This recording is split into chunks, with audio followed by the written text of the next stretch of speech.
சின்ன வயசுலேருந்தே எனக்கு எதுவுமே ஈஸியாக கிடைச்சதில்ல அர்ஜுன். லைஃப்ல நிறைய விஷயம் நம்ம விருப்பப்படுற மாதிரியே நடக்குது. ஆனா எனக்கு எதுவுமே நடந்ததில்லை. லைஃப்ல நிறைய யாரையும் நம்பினதில்லை. ஏன்னா பயம், எங்க என்ன விட்டுட்டு போயிடுவாங்களோங்கிற பயம். எனக்கு என் அம்மாவை ரொம்ப பிடிக்கும். அப்பாவை பிடிக்க ஆரம்பிச்சது. ஆனா ஆசைப்பட்ட அளவுக்கு அவங்க கூட டைமே ஸ்பெண்ட் பண்ண முடியல. நான் உன்னை நம்புறேன் அர்ஜுன், ரொம்ப நம்புறேன். என்னை புரிய வச்சு கொஞ்சம் கொஞ்சமா மாத்தி என்னை பெட்டரா ஃபீல் பண்ண வச்சாங்கன்னா யாரு? ரீனா. எனக்கு அவளை ரொம்ப பிடிக்கும். என் இதயத்தை நீ துடிக்கவை.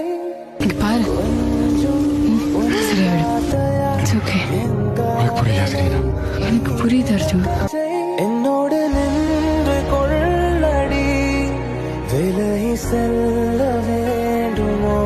பைக்ல போலாமா? சேர்ந்து செல்லடி, பிரிந்து போக வேண்டுமோ? நீ இதெல்லாம் பண்ற? அப்புறம் வேற யாரும் உனக்கு இதெல்லாம் பண்ணுவாங்க? எனக்கு யாருமே இல்லாதப்போ இந்த மாதிரிலாம் பண்றதுக்கு ஒருத்தர் கூட இல்லை அர்ஜுன். எனக்கு அப்பா பாசமோ அம்மா பாசமோ எப்படி இருக்குன்னு கூட தெரியாது.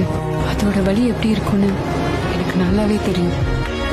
உனக்கு அந்த வலியை நான் இருக்கிற வரைக்கும் தரமாட்டேன். உன் கூட இருக்கும்போது ஒரு ஹோம் ஃபீல் வருது.